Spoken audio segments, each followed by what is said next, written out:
আজকে কলেজের ইকোনমিক্সের নতুন স্যার আসছে। এই সম্বন্ধে কারো কোনো খেয়াল আছে?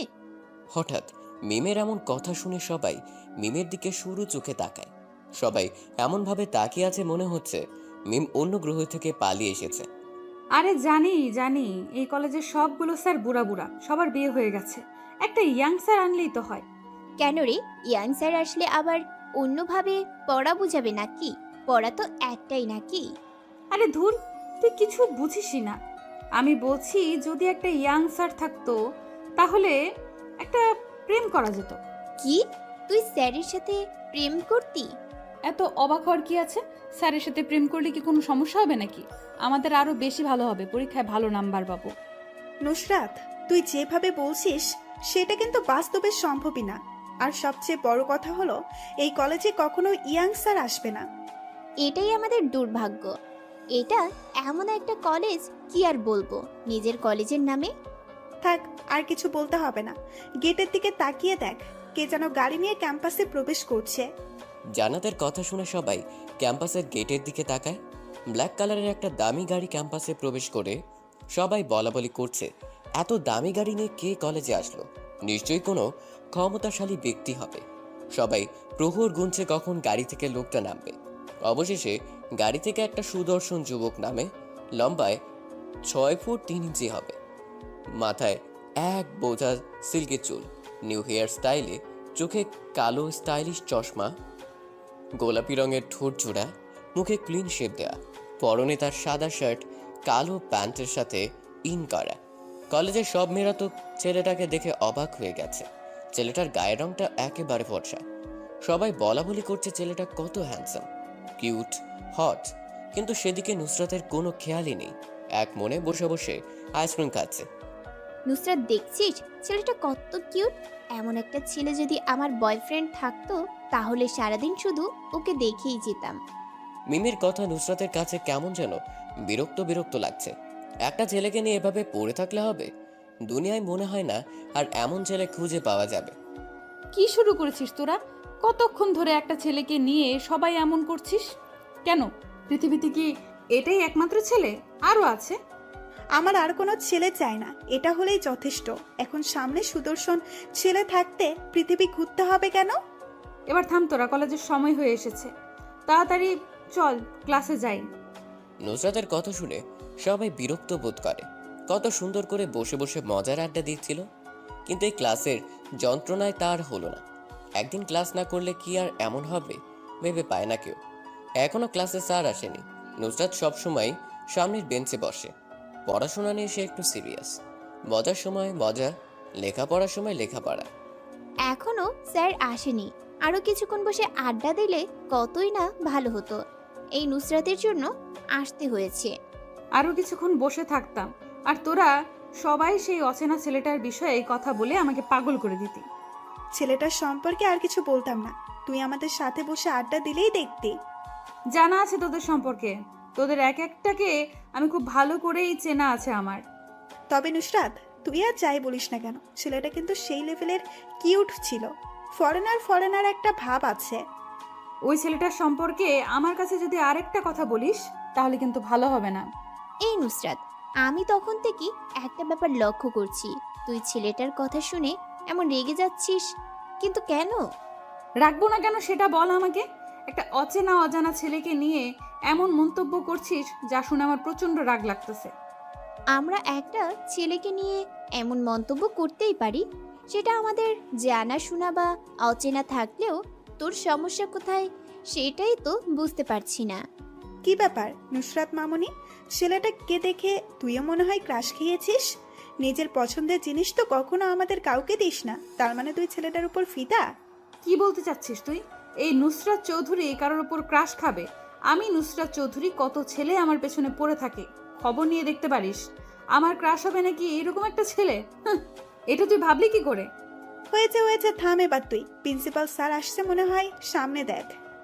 জান্নাতের কথা শুনে সবাই সামনের দিকে তাকায়। প্রিন্সিপাল স্যার ক্লাসে প্রবেশ করছে। ওনার পেছনে পেছনে কেউ আসছে, কিন্তু সেই লোকটার মুখের ফেসটা স্পষ্ট বোঝা যাচ্ছে না। এইবার সবার সামনে এসে দাঁড়ায় প্রিন্সিপাল স্যার আর লোকটা। সবাই অবাক দৃষ্টিতে সেদিকে তাকিয়ে আছে, বোঝার চেষ্টা করছে কিছুক্ষণ আগে গাড়ি থেকে নামা হ্যান্ডসাম ছেলেটা এই ক্লাসে প্রিন্সিপাল স্যারের সাথে কিসের জন্য এসেছে কেউ বুঝতে পারছে না। প্রিন্সিপাল স্যার খুব মজার একটা মানুষ, সব সময় হাসি খুশি থাকতে পছন্দ করেন।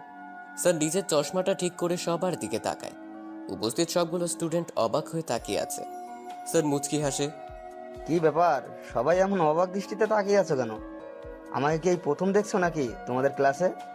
সবাই মাথা নাড়ায়, যার মানে না, স্যার এর আগেও অনেকবার এই ক্লাসে এসেছে, কিন্তু আজ হঠাৎ নতুন একজনকে নিয়ে এসেছে, যার কারণে সবার মনে প্রশ্ন জেগেছে, কে এই সুদর্শন যুবক। তোমাদের সবার মনে হয়তো প্রশ্ন জেগেছে, কে এটা আমার সাথে দাঁড়িয়ে আছে? আমি এখন পরিচয় করিয়ে দিব। এটা তোমাদের নতুন টিচার, ইকোনমিক্সের উপর মাস্টার্স কমপ্লিট করেছে কানাডা থেকে। এখন থেকে প্রতিদিন তোমাদের এইসব বিষয়ে লেকচার শোনাবে তিনি। নতুন স্যারের সাথে তোমরা সবাই নিজেরা নিজেরা পরিচয় হয়ে নাও। আমি এখন যাই তাহলে। প্রিন্সিপাল স্যার ক্লাস ত্যাগ করে চলে যায়। কিছুক্ষণ আগের কলেজের সবার ক্রাশ এখন সবার স্যার। ব্যাপারটা খুবই হাস্যকর। নুসরাত এবার ভালো করে নতুন করে স্যারের দিকে তাকায়। দেখতে খারাপ না, তবে কেমন যেন একটা বিদেশি বিদেশি ভাব আছে স্যারের আচরণে। নুসরাতের কোনো দিকে খেয়াল নেই, এক দৃষ্টিতে তাকিয়ে আছে নতুন স্যারের দিকে। নিজেও কি স্যারের প্রতি আসক্ত? এটা ভেবেই নুসরাতের নিজের উপর নিজেরই রাগ হয়। নতুন স্যার নিজের পরিচয় দিতে শুরু করলেন। আমি রায়ান রহমান রিয়ান চৌধুরী, ইকোনমিক্সের উপর কানাডা থেকে মাস্টার্স কমপ্লিট করে এসেছি। আমার বাসা গুলশানে, নিজের পরিবারের সাথে থাকি। আমার বাবা ঢাকার একজন বড় বিজনেসম্যান। কম বেশি সবাই হয়তো চিনো আরিয়ান চৌধুরীকে, তিনিই আমার বাবা। এটাই আমার সংক্ষিপ্ত পরিচয়। আজ থেকে প্রতিদিন তোমাদের ক্লাস নিব আমি। এখন তোমরা নিজেদের পরিচয় আমাকে বলো। ছেলেদের থেকে পরিচয় পর্ব শুরু হয়। একে একে সবাই নিজেদের পরিচয় দিয়ে দেয়। এখন নুসরাতের কাছে এসে দাঁড়ায় রিয়ান। নুসরাত বসা থেকে উঠে দাঁড়ায়, মাথাটা হালকা নিচু করে বলতে থাকে, আমি নুসরাত চৌধুরী, এবার অনার্স প্রথম বর্ষে পড়ছি। আমার বাবা শহরের একজন বিজনেসম্যান। নুসরাত খেয়াল করেছে রিয়ান স্যার এক দৃষ্টিতে তাকিয়েছিল তার দিকে। সবার পরিচয় নেওয়ার সময় তিনি বেশ বিরক্ত বোধ করছিলেন, কিন্তু যখন নুসরাতের সামনে এসে দাঁড়ায় তখন রিয়ান স্যারের মুখে হাসি ফুটে ওঠে। ব্যাপারটা বুঝতে পারছে না নুসরাত। কালকে থেকে ক্লাস শুরু করব। আজকে পরিচয় পর্ব পর্যন্ত সমাপ্ত। আজ আমি আসি তাহলে, দেখা হবে কালকে। রিয়ান স্যার চলে যাওয়ার সাথে সাথে সবাই ক্লাস ত্যাগ করে বাইরে চলে যায়। নুসরাত নিজের সিটেই বসে আছে নিঃশব্দে। নুসরাত, চল এখন বাইরে যেয়ে আড্ডা দেবো সবাই মিলে। স্যারের সম্পর্কে আজ সব আড্ডা হবে। নুসরাত, ওর চল আমাদের সাথে। আড্ডা দেব ঠিক আছে, কিন্তু রিয়ান স্যারের সম্পর্কে আমার সামনে কিচ্ছু বলতে পারবি না, সেটা ভালো হোক কিংবা খারাপ। সেটা পরে দেখা যাবে। এখন তুই বসা থেকে উঠে দাঁড়া আর আমাদের সাথে চল। জীবনের বিবিধ অত্যাশ্চর্য সফলতার উত্তেজনা অন্য সবাই বহন করে। জীবন এটা গুরুত্বপূর্ণ না, এক গভীরভাবে অচল মানুষ হয়তো এই নবীন শতাব্দীতে নক্ষত্রের নিচে। নুসরাতের মাথায় এখন একটা বিষয় চেপে বসে আছে, সেটা হলো রিয়ান স্যার। কেন তিনি এইভাবে তাকালো? কি ছিল সেই মায়াবী চোখের তাকানোর মাঝে? রহস্যের মায়াজাল ঘিরে ধরেছে নুসরাতকে। নুসরাত, আমি কিন্তু অনেকক্ষণ ধরে লক্ষ্য করছি তুই কেমন যেন অন্যমনস্ক হয়ে গেছিস। সকালে তো কত সুন্দর করে আমাদের সাথে জমিয়ে আড্ডা দিচ্ছিলি, কিন্তু ক্লাসে ঢোকার পর থেকে কিছু একটা নিয়ে চিন্তা করছিস তুই। নুসরাত নিজের চিন্তিত মুখে হাসি ফোটানোর বৃথা চেষ্টা করছে, কারণ সে জানাতে চায় না রিয়ান স্যারের রহস্যময় বিষয়টা। কোথায় আমি অন্যমনস্ক হয়ে আছি? তোরা নতুন স্যারের কথা বলতে বলতে আমাকে পাগল করে ফেলেছিস। এখন আবার কিন্তু সেই বিষয় নিয়ে কোনো কথা বলবি না। সবাই নিজেদের মতো করে আড্ডা দিতে থাকে। এইভাবে হয়তো তাদের সময় কেটে যাবে, কিন্তু এই ব্যস্ত শহরের অবহেলিত জনগোষ্ঠীর খবর নেওয়ার প্রয়োজন বোধ করে না কেউই। সবাই নিজেদের কাজে ব্যস্ত। এইদিকে রিয়ান কলেজ শেষ করে গুলশানে নিজের বাড়িতে চলে আসে। রিয়ানের বাবা আরিয়ান চৌধুরী গুলশানের ফাঁকা একটা বড় জায়গায় নিজের বাড়িটা স্থাপন করে দোতলায় বাড়িটা সৌন্দর্যে আশেপাশে ছড়িয়ে পড়েছে। এটাই মূলত গুলশানের সবচেয়ে সুন্দর বাড়ি। সাদা নীল হলুদ রঙের মিশ্রণে বাসাটা ঝকমক করছে। রিয়ানের গাড়ি চৌধুরী মঞ্জিলের ভিতর প্রবেশ করে। গাড়ি থেকে নেমে বাসার মেইন দরজা দিয়ে প্রবেশ করে সে। আরিয়ান চৌধুরী রিয়ানের বাবা সোফায় বসে বসে টিভিতে সংবাদ দেখছে। রিয়ান যে সোফায় হেলান দিয়ে বসে পড়ে। সে একটা সার্ভেন্টকে ডাক দিয়ে বলে ঠান্ডা পানি দিয়ে যেতে। কি ব্যাপার রিয়ান, খুব টায়ার্ড নাকি তুমি? বাইরে থেকে এসেই ফ্রেশ না হয়ে সোফায় বসে পড়লে? রিয়ানের চোখে হতাশার ছাপ, ক্লান্তিতে শরীরটা ছেয়ে গেছে। পানি না খেলে এখন গলা দিয়ে কথাও বের হবে না মনে হয়। সার্ভেন্ট রিয়ানের জন্য পানি নিয়ে আসে। রিয়ান পানি পান করে। এখন গলা দিয়ে আওয়াজ বের হবে, শরীরে হালকা শক্তির ভাব এসেছে। বাবা, আমি অনেক ক্লান্ত। দেশে এসে আজকে প্রথম অনেকগুলো জায়গায় ভ্রমণ করেছি। শরীরটা হালকা দুর্বল মনে হচ্ছে। শুনলাম কলেজে নাকি জয়েন হয়েছো। আমি বুঝতে পারছি না, আমার এত বড় একটা ব্যবসা থাকতে তুমি কেন কলেজে জয়েন করেছো? বাবা, তুমি তো জানোই ব্যাপারটা, তাহলে কেন এটা নিয়ে এত ভাবছো? আমি কিছুদিন পরেই অফিস জয়েন করব। খুশি হলাম কথাটা শুনে, তবে তোমার বিয়ের ব্যাপারটা নিয়ে আমি আর তোমার মা কিন্তু বেশ ভালোই চিন্তিত। কেন কেন আমার বিয়ে নিয়ে তোমাদের এত চিন্তা কেন? আমি আমার সিদ্ধান্ত তো তোমাদেরকে আগেই জানিয়ে দিয়েছি। আমি তো সেটা বুঝতে পারছি, কিন্তু তোমার সেটা শুনতে বা মানতে নারাজ। এখন তুমি তোমার মায়ের সাথে কথা বলে দেখো কি বলে সে। আমি এখনই যে মার সাথে এটা নিয়ে কথা বলছি, তোমাকে আর চিন্তা করতে হবে না। কথাটা বলে রিয়ান মায়ের রুমের দিকে যেতে থাকে। রিয়ানের মা রাফিয়া চৌধুরী বিছানা চোখ জোড়া বন্ধ করে শুয়ে আছে। রিয়ান যে মায়ের পাশে বসে, হঠাৎ কেউ বিছানার উপর বসায়। রিয়ানের মা চোখ জোড়া মেরে তাকায়। কখন এসেছিস বাবা? দেখে মনে হচ্ছে ফ্রেশ না হয়ে চলে এসেছিস আমার কাছে। কোনো কিছু প্রয়োজন? মা, আমার কিছু প্রয়োজন নেই এখন। বাবার কাছে শুনলাম আমার বিয়ে নিয়ে নাকি তোমরা অনেক চিন্তিত। আমার একমাত্র ছেলে, তার বিয়ের বয়স হয়েছে, এখন এটা চিন্তা না করলে কি হয়? আগে থেকে তো সবকিছু ঠিক করতে হবে। মা, তুমি তো জানোই আমার কথা, তাহলে কেন আবার নতুন করে এসব নিয়ে চিন্তা করছো? তুই এখন গিয়ে ফ্রেশ হয়ে নে, এটা নিয়ে আমরা পরে কথা বলবো। দেখে মনে হচ্ছে সারাদিন বাইরে থেকে কিচ্ছু খাসনি, মুখটা একদম শুকিয়ে গেছে। রিয়ান মায়ের রুম থেকে বের হয়ে যায়। এখন ফ্রেশ হতে হবে, সেটা নিশ্চিত জানে মা বাবা কখনো তার অমতে কিছু করবে না। মুখের উপর কারো গরম নিঃশ্বাস পড়ায় ঘুম ভেঙে যায় নুসরাতের। হালকা করে নিজের শরীরকে নাড়াচাড়া করার চেষ্টা করছে, কিন্তু পারছে না। মনে হচ্ছে কেউ নুসরাতকে জড়িয়ে ধরে শুয়ে আছে। কে এত রাতে রুমে ঢুকেছে? নুসরাত ডান হাত তার নাড়াতে থাকে। কারো মুখে হাতটা যেয়ে লেগেছে, মুখে ক্লিন শেপ করা দাড়ির আভা। নুসরাত বুঝে গেছে অজানা আগন্তুকটা একজন ছেলে। নুসরাত ভয় পেয়ে যায়। এত রাতে রুমে অজানা একটা ছেলে, ভাবতেই শরীর শিউরে ওঠে। যদি কেউ জানতে পারে তাহলে সব শেষ হয়ে যাবে। নুসরাত কিছু না ভেবে চিৎকার দিতে যাবে, তখনই তার ঠোঁটের উপর নরম কিছু একটা দিয়ে চেপে ধরা হয়। অচেনা আগন্তুকটা নিজের গোলাপি ঠোঁট জোড়া দিয়ে নুসরাতের ঠোঁট চেপে ধরে আছে। নুসরাতের পায়ে শ্বাস আটকানো অবস্থায় আগন্তুক পাগলের মতো করে নুসরাতের ঠোঁট জোড়ায় কিস করতে থাকে। প্রায় 4 মিনিট পর নুসরাত মুক্ত হয়। শোয়া থেকে উঠে বসে নুসরাত। জোরে জোরে শ্বাস চলছে। আর কতক্ষণ এই অবস্থা থাকলে নিশ্চিত মৃত্যু হতো। আগন্তুক অন্ধকারের ভিতরে নুসরাতের কানে কানে ফিসফিস করে বলতে থাকে, চিৎকার করলে তোমার মান সম্মান চলে যাবে, আমার তেমন কিছু হবে না।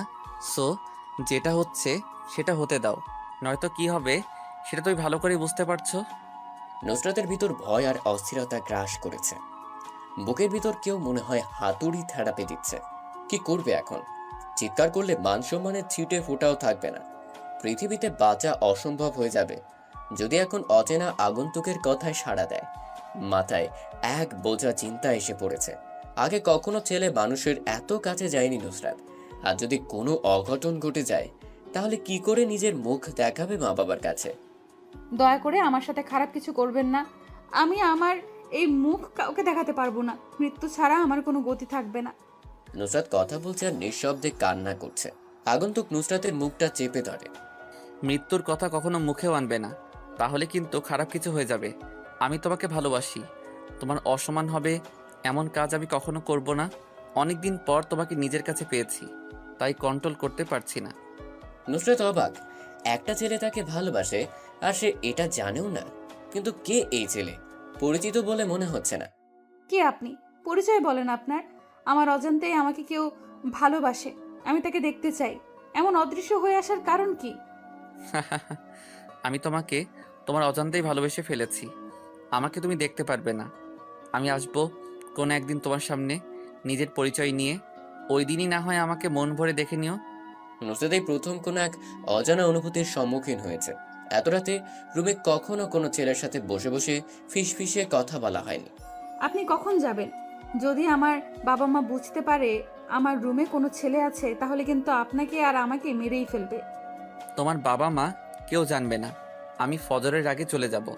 অনেকদিন পর তোমাকে কাছে পেয়েছি, ছেড়ে যেতে মন চাচ্ছে না। আমি আপনার বউ না যে আমার সাথে থাকার আশা করছে। এখন বউ না তো কি হয়েছে, একদিন তো আমার ঘর আলোকিত করে নতুন বউ সেজে আসবে। এখন না হয় ভালোবাসার মানুষ হয়ে থাকো। শখ কত আমাকে বিয়ে করার? আমি কখনো আপনার মতো মানুষকে বিয়ে করব না। আপনি এক্ষুনি চলে যান, নয়তো খারাপ কিছু করে ফেলবো আমি। কথাটা শুনে আগন্তুক নুসরাতকে পেছন থেকে জড়িয়ে ধরে নুসরাতের ঘাড়ে মুখ গুজে। আগন্তুকের গরম নিঃশ্বাসে নুসরাত শিউরে ওঠে। মনের ভিতর কেমন যেন একটা অনুভূতির সৃষ্টি হচ্ছে, যেটা আগে কখনো ঘটেনি তার সাথে। নুসরাত আগন্তুকের কাছ থেকে ছুটার জন্য নাড়াচাড়া করতে থাকে, কিন্তু আগন্তুক নুসরাতকে কোনোভাবে ছাড়ার জন্য প্রস্তুত নয়। আগন্তুক যেন আরো পাগল হয়ে গেছে, দু হাত দিয়ে নুসরাতের মুখটা সামনে এনে দুজনের কপালটা স্পর্শ করায়। দুজনের ভারী নিঃশ্বাস মুখের উপর পড়ছে। আগন্তুক নুসরাতের ঠোঁটের সাথে নিজের ঠোঁট জোড়া মিশিয়ে দেয়। কিছুক্ষণ পর নুসরাতকে ছেড়ে উঠে দাঁড়ায় আগন্তুক। নুসরাত ভয় কাঁপছে, সে নিজেও লজ্জায় পড়ে গেছে একটা অচেনা ছেলের সাথে। এটা কি হয়ে গেল ভাবতেই গা ছিমচিম করছে। নুসরাত ঠোঁটের কোণে হালকা ব্যথা অনুভব করে। তার মানে আগন্তুক নুসরাতের ঠোঁটে কামড় দিয়েছে। নুসরাতের রুমের দক্ষিণ পাশে একটা বড় ব্যালকনি রয়েছে, যেখান থেকে শহরটাকে বেশ ভালোই বোঝা যায়। ব্যালকনিতে অনেকগুলো ফুল চারা গাছ আছে। আগন্তুক রুমের ঠিক দক্ষিণ পাশের ব্যালকনিতে যে দাঁড়ায়। নুসরাত বিছানা থেকে নেমে ব্যালকনির দিকে যেতে থাকে, মূলত আগন্তুক কিভাবে যায় এটাই দেখার জন্য। বাইরে আলো জ্বলছে, সেই আলোতে নুসরাত দেখতে পাচ্ছে আগন্তুকের পরনের কালো কালারের জিন্স জ্যাকেট, স্টাইলিশ ছেঁড়া প্যান্ট, মুখে কালো কালারের মাস্ক। কিন্তু আগন্তুকের মুখে মাস্ক আগে ছিল না, তাহলে এখন আসলো কোথা থেকে ভেবে পায় না নুসরাত। আগন্তুক রাতের অন্ধকারে নিঃশব্দে মিলিয়ে যায়। আজ নিজেকে বড় একা একা মনে হচ্ছে নুসরাতের। জানা নেই শোনা নেই, হঠাৎ মাঝরাতে কোনো অপরিচিত ছেলে এরকম কিছু করতে পারলো ভাবতেই পারছে না নুসরাত। কিছুক্ষণ আগের ঘটনা মনে করার চেষ্টা করলেই বুকটা ধক করে ওঠে। তবে এটা ভেবে নুসরাত একটু শান্ত হয়, ছেলেটা সত্যি নুসরাতকে ভালোবাসে, নাহলে এত রাতে একটা ছেলে একটা মেয়েকে এত কাছে পেয়েও খারাপ কিছু করেনি। কি করার বাকি রেখেছে ছেলেটা? নুসরাতের জীবনের প্রথম একটা কালো রাতের অধ্যায় হিসেবে পরিচিত হয়ে থাকবে। এমন অবাক করা ঘটনা জীবনের শেষ মুহূর্ত পর্যন্ত মনের এক কোণে গেঁথে থাকবে নুসরাতের। আজ 2 দিন পর নুসরাত কলেজে এসেছে। ভয়ঙ্কর অতীতটা চোখের সামনে ভাসছে, নিজেকে স্বাভাবিক রাখার চেষ্টা করছে সে। অতীত নিয়ে সামান্য চিন্তাভাবনা দোষের কিছু নেই। যদি মানব জীবনের সমস্ত কিছু অতীত দিয়ে বিচার করা হয়, তাহলে সেটা শুধু দোষের নয়, বরং সেটা মানুষের ভবিষ্যতের জন্য অনেক ক্ষতিকর। সবারই একটা অতীত থাকে, যেখানে হাসি খুশি ভরা কিছু মুহূর্তের পাশাপাশি থাকে চোখ ভেজানো গল্প। কিন্তু যতই চেষ্টা করা হোক না কেন, আমরা না পারি মুছতে বা ভুলতে, বরং যতই ভুলতে চেষ্টা করি ততই মনে পড়ে যায়। অতীত ভুলে নিজেকে স্বাভাবিক রেখে স্বাধীনভাবে চলাফেরা করা। মিম, জান্নাত, রিয়া সকলে কৃষ্ণচূড়া গাছতলায় বসে বসে আড্ডা দিচ্ছে। আজ তাদের সাথে আড্ডা দিতে নুসরাত নেই। নুসরাত প্রতিদিন যেই জায়গায় বসতো, আজকে সেই স্থানটা ফাঁকা। দূর থেকে সেটা লক্ষ্য করছে নুসরাত। সে উদাস মনে গুটি গুটি পায়ে হেঁটে যায় কৃষ্ণচূড়া গাছতলায়। 2 দিন পর কলেজে নুসরাতকে দেখে কম বেশি অনেকেই অবাক। নিয়মিত আসা একটা ভালো স্টুডেন্ট কেন 2 দিন কলেজে আসছে না, বিষয়টা ভাবাচ্ছে সবাইকে। যাক বাবা, 2 দিন পর নুসরাতের দেখা মিলল। তা নুসরাত, এই 2 দিন কোথায় ছিলি? মোবাইল বন্ধ, কি হয়েছে তোর? নুসরাত কিছু বলে না, নিচের দিকে তাকিয়ে বসে আছে। নুসরাত মিথ্যা বলতে পারে না, মিথ্যে বলতে গেলে মুখে আটকিয়ে যায়। আজ যে কোনো অবস্থায় মিথ্যে বলতে হবে। বাসায় ছিলাম, শরীরটা খারাপ ছিল, তাই কলেজে আসতে পারিনি। এখন থেকে নিয়মিত আসবো। নুসরাতের চোখ জোড়া মিথ্যে কথা বলছে, কিন্তু মুখে সেটা সত্যি প্রমাণ করার চেষ্টা করছে। সে নিজেও চায় না ওই দিন রাতের ঘটনা কারো কাছে প্রকাশ পায়। নুসরাত, আমার মনে হয় তুই মিথ্যা বলছিস। কোনো কিছু একটা আমাদের থেকে লুকাচ্ছিস।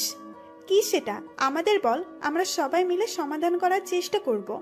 নুসরাতের ফ্রেন্ড সার্কেলের ভেতর জান্নাত একটু অন্য টাইপের। কোনো উদ্দেশ্য ছাড়াই মানুষের ভুল ধরতে সে বেশ দূরদর্শী। নুসরাত মনে মনে এটারই ভয় পাচ্ছিল, জান্নাত যদি কোনোভাবে বুঝে ফেলে মিথ্যা কথাটা। এখন ঠিক তাই হলো। দেখ, আমার মাথা ব্যথা করছে, চুপ কর সবাই। আমি তোদের থেকে কিচ্ছু লুকাচ্ছি না, যা বলছি সব সত্যি। আমার বিশ্বাস হয় না তুই সত্যি কথা বলছিস। তোর চোখ বলছে তুই কিছু একটা গোপন রেখেছিস ভেতরে। আমি এটা জেনেই ছাড়বো। জান্নাত, থাম এবার তুই। নুসরাতের মাথা ব্যথা করছে, এইসব বিষয় নিয়ে পরে কথা হবে। আমি এই বিষয়ে আর কোনো কথা বলবো না। একদিন নুসরাত নিজে আমাকে বলবে সমস্যার কথাটা, তখন হয়তো সময় ফুরিয়ে যাবে। সময় থাকতে বলতে হয় সব কিছু। তুই থাম জান্নাত, সব সময় মানুষকে শুধু কথা শুনিয়ে যাস কেন? আমি বলছি আমার তেমন কোনো সমস্যা নেই, তাহলে এত কথা কেন? আরে বাদ দে ওর কথা নুসরাত। কালকে আমাদের নতুন স্যার তোর সম্পর্কে জিজ্ঞেস করেছিল। আমার সম্পর্কে? ও আচ্ছা, কি জিজ্ঞেস করেছিল আমার সম্বন্ধে? তেমন কিছু না, শুধু জিজ্ঞেস করেছে তুই কেন কলেজে আসিস না। সবাই একটা বিষয় লক্ষ্য করেছিস? 2 দিন নুসরাত আসেনি বলে স্যার আমাদের জিজ্ঞেস করলো, কিন্তু আরো কত স্টুডেন্ট আসেনি, সেটার কোনো খবর নেয়নি। জান্নাত হাস্যোজ্জ্বল চেহারা নিয়ে মুখাতরা বলল। জান্নাতের হাসি দেখে এখন নুসরাতের চোখ মুখ শক্ত হতে শুরু করলো, মুখে থুতু জমে গেছে। এখন যদি মেয়েটাকে কোনো কঠিন গালি দেওয়া যেত তাহলে নুসরাতের মনটা শান্তি পেত। নুসরাত কখনো এটা পারবে না। মানুষ সব কিছু পারে না, পৃথিবীতে অনেক কাজই আছে যা মানুষের দ্বারা সম্ভব না।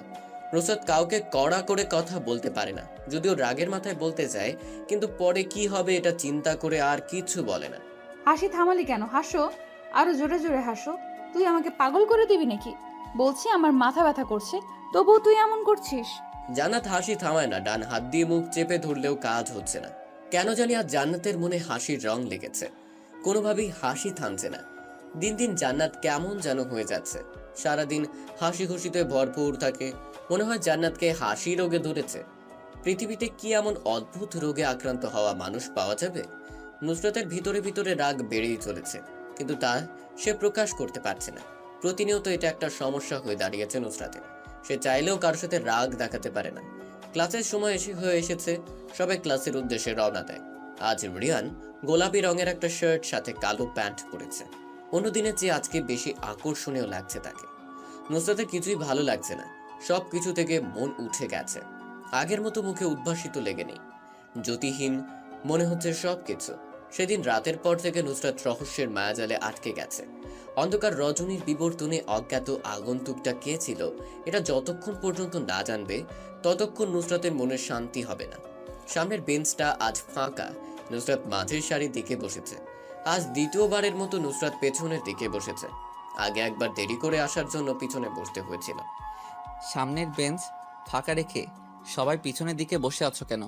পিছন থেকে সামনে এসে বেঞ্চ পরিপূর্ণ করো। রিয়ানের কথায় পিছন থেকে দুইটা মেয়ে এসে সামনে বসে। এটা রিয়ানের কাছে ভালো লাগেনি।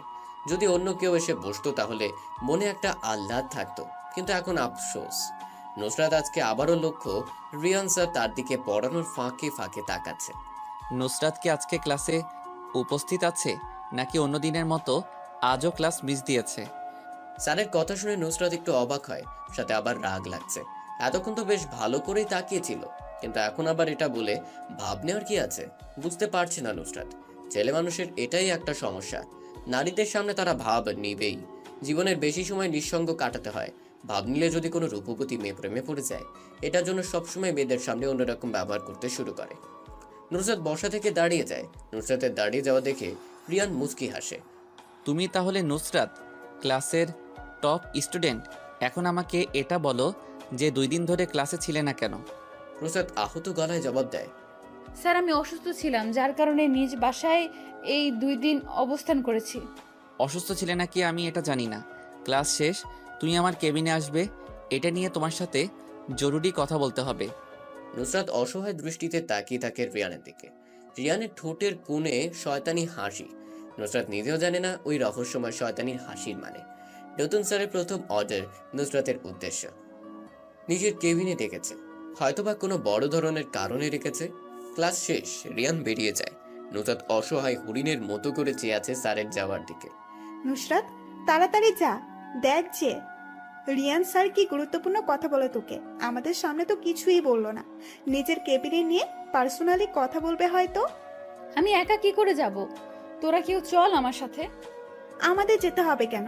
আর তোকে পার্সোনালি একা যেতে বলেছে, আমাদের সামনে বললে তো ক্লাসেই বলতো। জীবনের একটা সময় মানুষ বড় একা হয়ে পড়ে। এখন নুসরাতের কাছেও নিজেকে এমন মনে হচ্ছে। নিজেকে স্বাভাবিক করে রিয়ান স্যারের কেবিনের দিকে রওনা দেয়। রিয়ান স্যারের কেবিনটা খুব সুন্দর করে সাজানো। প্রিন্সিপাল স্যারের মতো এক্সট্রা একটা বড় কেবিন দেওয়া হয়েছে। নতুন একটা প্রফেসরের জন্য আলাদা রুম বেশ ভালো তো। নুসরাতের বুক ধুকপুক করছে, কেমন যেন একটা অজানা ভয় ভিতরে কাজ করছে। দুদিন ক্লাসে না আসায় কি এমন বলতে পারে রিয়ান স্যার? মনের ভিতরে এক বোঝা সাহস নিয়ে ভিতরে প্রবেশ করে নুসরাত। রিয়ান স্যার জানালার পাশে দাঁড়িয়ে কার সাথে যেন কথা বলছে, দেখে মনে হচ্ছে খুবই গুরুত্বপূর্ণ কথা বলছে। টেবিলের উপর বিভিন্ন সাহিত্যিক পুস্তিকা রাখা আছে, সেখানে সবচেয়ে উপরের বইটা হুমায়ুন আহমেদের লেখা পেন্সিলে আঁকা পড়ি উপন্যাস। নুসরাত এই বইটা অনেকবার পড়েছে, বারবার পড়তে ইচ্ছে করে। নুসরাত নিঃশব্দে তাকিয়ে আছে উপন্যাস বইটার দিকে। রিয়ান ফোন করা শেষ করে নিজের চেয়ারে এসে বসে পড়ে। মুখে লেগে আছে রাগের আভা, সুন্দর মুখটা লাল হয়ে আছে। নুসরাত বুঝতে পারছে না কি কারণে স্যার এমন রেগে আছে। নুসরাত, তোমার মধ্যে কি কোনো শিষ্টাচার নেই? নম্রতা ভদ্রতা বজায় রেখে চলাফেরা করতে পারো না? রিয়ান বেশ রেগে মেগেই নুসরাতকে উদ্দেশ্য করে কথাটা বলেছে। হঠাৎ করে এমন রেগে কথা বলায় নুসরাত ভয় পেয়ে যায়। মানে স্যার, আমি কি করেছি? কি করনি তাই বলো। কারো কেবিনে প্রবেশ করার আগে যে অনুমতি নিয়ে আসতে হয়, এটা কি তুমি জানো না? নুসরাতের মনে ছিল না অনুমতি নিয়ে প্রবেশ করার কথা। অস্থিরতার মাঝে সবকিছু ভুলে যায় নুসরাত। একটা কথাই মাথায় আসছিল তখন, রিয়ান স্যার কেন নিজের কেবিনে ডেকেছে। স্যার, আমি জানতাম কারো কেবিনে প্রবেশ করার আগে যে অনুমতি নিয়ে প্রবেশ করতে হয়, কিন্তু আমি তখন বেশ গভীর চিন্তায় আসক্ত ছিলাম, যার কারণে অনুমতি নিয়ে প্রবেশ করতে ভুলে যাই। আমি দুঃখিত স্যার। বুঝতে পারছি, পরবর্তী সময় যেন এই ভুলটা আর না হয়। এখন তোমাকে যে কারণে ডেকেছি তা শোনার জন্য কি তুমি প্রস্তুত? রিয়ানের গলার আওয়াজ কমে গেছে। এতক্ষণ যেমন একটু বেশি জোরেই কথা বলছিল, এখন তা প্রায় নীরব। নুসরাত লক্ষ্য করছে রিয়ান স্যারের চোখে মুখে অস্থিরতা কাজ করছে। কোনো গুরুত্বপূর্ণ কথা বলতে কি এত ভেবে চিন্তা করে বলতে হয় নাকি? এতক্ষণে এত কথা বলা যেত, কিন্তু প্রায় 10 মিনিট হয়ে গেছে, এখন পর্যন্ত রিয়ান স্যার মুখ দিয়ে কোনো বাক্য উচ্চারণ করেনি। নুসরাত বিরক্ত হয়ে গেছে দাঁড়িয়ে থাকতে থাকতে। কতক্ষণ এভাবে নিঃশব্দে চুপ করে দাঁড়িয়ে থাকা যায়? বিরক্ত হয়ে নুসরাত মুখ খুলে, স্যার, আর কতক্ষণ এভাবে দাঁড়িয়ে থাকবো? দাঁড়িয়ে থাকতে থাকতে আমার পা ব্যথা করছে। আমি আজকে আসি, আপনি অন্যদিন আমাকে যা বলার বলবেন। দাঁড়াও নুসরাত, আমাকে কথাটা আজকেই বলতে হবে। দেখো, তুমি আমাকে হয়তো তোমাদের স্যার হিসেবে কিছুদিন আগে থেকে চিনো, কিন্তু আমি তোমাকে তোমার অজান্তেই অনেক আগে থেকেই চিনি। আমার বাবার অনেক বড় বিজনেস আছে। আমি কানাডা থেকে পড়াশোনা কমপ্লিট করে এসেছি। আমি চাইলেই আমার বাবার বিজনেস সামলাতে পারতাম, কিন্তু আমি তা না করে একজনের জন্য এই কলেজে প্রফেসর হিসেবে জয়েন হয়েছি। রিয়ান কথাগুলো এক নিঃশ্বাসে বলে থামে। স্যারের কপালে হালকা ঘাম জমেছে, নিজের রুমালটা দিয়ে ঘাম মুছে নেয় তিনি। নুসরাত বুঝতে পারছে না কার জন্য এত কিছু ত্যাগ করে রিয়ান এই কলেজে জয়েন হয়েছে। স্যারকে সেই ব্যক্তি যার জন্য আপনি এত কিছু ত্যাগ করে এখানে জয়েন হয়েছেন। রিয়ান মুচকি হেসে বললে, তুমি? আমি? আমার উদ্দেশ্যে আপনি এই কলেজে জয়েন করেছেন মানে কি স্যার? আমাকে একটু বুঝিয়ে বলবেন দয়া করে। মানে তো কিছু একটা আছে, সেটা কি এখনই জানা প্রয়োজন? সব কিছুতে এত আগ্রহ থাকতে নেই। আগ্রহ থাকবে না কেন? একটা লোক আমার কারণে নিজের স্বার্থ ত্যাগ করে কলেজে এসেছে, কি সেই কারণ এটা জানার জন্যই আমার এত আগ্রহ। যদি সেই কারণটা হয় পবিত্র ভালোবাসা, মনের গহীনে সাজানো সুপ্ত অনুভূতিগুলোর প্রেমে পড়া, তাহলে এই কারণটা কি যথেষ্ট নয়? কি বলছে রিয়ান স্যার? কিছুই বুঝতে পারছে না নুসরাত। ভালোবাসা, এখানে ভালোবাসা আসলো কোথায় থেকে? আবার রোমান্টিক কথাবার্তা চলছে। নুসরাতের কোনো ব্যাপারে জানার আগ্রহটা একটু বেশি। ছোট থেকে এটা নুসরাতের একটা শখ বলা যেতে পারে। সে রহস্যময় কথাবার্তা বলতে পছন্দ করে না, তবে রহস্যময় কথার রহস্য উন্মোচন করতে ভালো লাগে। ভালোবাসা, এখানে ভালোবাসা আসলো কোথা থেকে স্যার? আপনি কি বলছেন এসব? দেখো নুসরাত, আমি এত কিছু ভেঙে বলতে পারবো না। সামনাসামনি বলে দিচ্ছি, আমি তোমাকে অনেক আগে থেকেই ভালোবাসি, কিন্তু সেটা আজ পর্যন্ত বলতে পারিনি তোমাকে। আজ বলে দিয়েছি। আমি জানি তোমার কোনো ছেলের সাথে রিলেশন নেই, আর থাকলেও আমি সব কিছু সমাধান করে নিতাম। তোমাকে আমি ভালোবাসি, আজ থেকে এটা ভালো করে মাথায় গেঁথে ফেলো। নুসরাতকে কোনো কিছু বলার সুযোগই দিচ্ছে না রিয়ান। একটার পর একটা কথা বলেই চলেছে। নুসরাত এগুলো কিছুই শুনছে না। নুসরাতের মাথায় এখন একটাই কথা ঘুরপাক খাচ্ছে, রিয়ান স্যার ওকে ভালোবাসে। প্রথম দিন রিয়ানের রহস্যময় চাহনির মানে এখন বেশ ভালো করেই বুঝতে পারছে নুসরাত। স্যারের সাথে স্টুডেন্টের প্রেম ভালোবাসার সম্পর্ক, এটা কিভাবে সম্ভব? সমাজ কি এটা মেনে নিবে? নুসরাত কখনো রিয়ানকে ভালোবাসতে পারবে না, কারণ নুসরাতের বাবা এসব প্রেম ভালোবাসার বিশ্বাসী না। তিনি মনে করেন এখনকার ছেলে মেয়েরা এই প্রেম ভালোবাসাকে কোনো ছেলে খেলা মনে করছে। ইচ্ছে হলো প্রেম করো, পরে ছোট একটা কারণ দেখে সেটা ভেঙে ফেলা, এটাই এখনকার ছেলে মেয়েদের কাজ। রিয়ান এক দৃষ্টিতে তাকিয়ে আছে নুসরাতের দিকে। কি ভাবছে মেয়েটা এতক্ষণ ধরে? কখন রিয়ান প্রেম নিবেদন করেছে এখনো কোনো উত্তর সে পায়নি। নুসরাত কি এখন রিয়ানকে সরাসরি না করে দিতে পারবে? ব্যাপারটা কেমন যেন দেখায়। একটা ছেলে নুসরাতের জন্য এত কিছু ত্যাগ করে এসেছে ভালোবাসা পাওয়ার জন্য। নিজের ভিতর সংকোচ তৈরি হয়েছে নুসরাতের। কি উত্তর দিবে এখন রিয়ানকে? স্যার, আমার বাবা মা মেনে নেবে না এই ধরনের কোনো সম্পর্ক। আমি চাই না এমন কোনো সম্পর্ক আমাদের মাঝে গড়ে উঠুক যা পরবর্তীতে সমাজে আমাকে নিয়ে, আমার বাবা মাকে নিয়ে কটু কথা শুনতে হয়।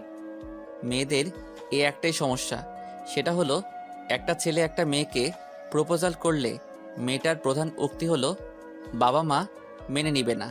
আরে মেয়েটা কি তার বাবা মাকে একবারও জিজ্ঞেস করেছে এই ব্যাপারে? না, সে বাবা মাকে জিজ্ঞেস না করেই একটা ছেলের প্রপোজাল রিজেক্ট করে দেয়। নুসরাত, তুমি আমার প্রপোজাল রিজেক্ট করার পর আমি তোমাকে ছেড়ে দিব এটা মোটেই ভেবো না, কারণ আমি অন্য সব ছেলেদের মতো করে তোমাকে ভালোবাসিনি। প্রেম ভালোবাসায় বাধা আসবেই, তাই বলে কি আমি ছেড়ে চলে যাব? তা কখনো না। আমি অনেক আগে থেকেই তোমাকে পছন্দ করতাম। এই পছন্দটা একসময় ভালোবাসায় রূপ নিয়েছে। আমি তোমার নেশায় আসক্ত। নুসরাত খুব মনোযোগ দিয়ে রিয়ানের কথাগুলো শুনছে। সব কথায় তুলনামূলক যুক্তি আছে, কিন্তু নুসরাতের কিছু করার নেই। তার হাত বাঁধা। এই সমাজের মানুষের কাছে পবিত্র ভালোবাসাগুলোর কোনো দাম নেই। স্যার, আমার কিচ্ছু করার নেই, আমার হাত বাঁধা। আমি চাইলেও আপনাকে ভালোবাসতে পারবো না। ভালো তুমি আমাকেই বাসবে, সেটা সময় বলে দিবে। আমি অনেক বছর অপেক্ষা করেছি, আর অপেক্ষা করার মতো ধৈর্য আমার নেই। তোমাকে আমার প্রয়োজন, সেটা আমি যে কোনো পদ্ধতিতে পেয়ে ছাড়বো। কেউ বাধা দিতে আসলে আমি মেরে ফেলবো তাকে।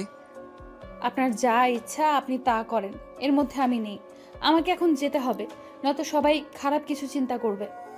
নুসরাতের কথাটা শোনা মাত্র রিয়ান চেয়ার থেকে উঠে দাঁড়ায়, কেবিনের দরজাটা লক করে ফেলে। নুসরাত রিয়ানের এমন কাণ্ডে ভয় পেয়ে যায়। রিয়ান নুসরাতের দিকে গুটি গুটি পায়ে এগোতে থাকে। নুসরাত এক পা করে পেছাতে থাকে রিয়ানের থেকে। পিছাতে পেছাতে একসময় টেবিলের সাথে ধাক্কা লাগে, পিছন যাওয়ার আর জায়গা নেই। নুসরাত নিজের হাত দিয়ে টেবিল চেপে ধরে আছে। মনের ভিতর ভয় সৃষ্টি হয়েছে। রিয়ান নুসরাতের ভয় পাওয়া মুখের ফেসটা দেখে শয়তানি হাসি দেয়। রিয়ান নুসরাতের অনেক কাছে চলে এসেছে। দুজনের মধ্যে এখন এক আঙ্গুল সমপরিমাণ দূরত্ব। নুসরাতের বুকের ভেতর মনে হচ্ছে ট্রেন ছুটছে। কপালের আশেপাশে বিন্দু বিন্দু ঘাম জমেছে।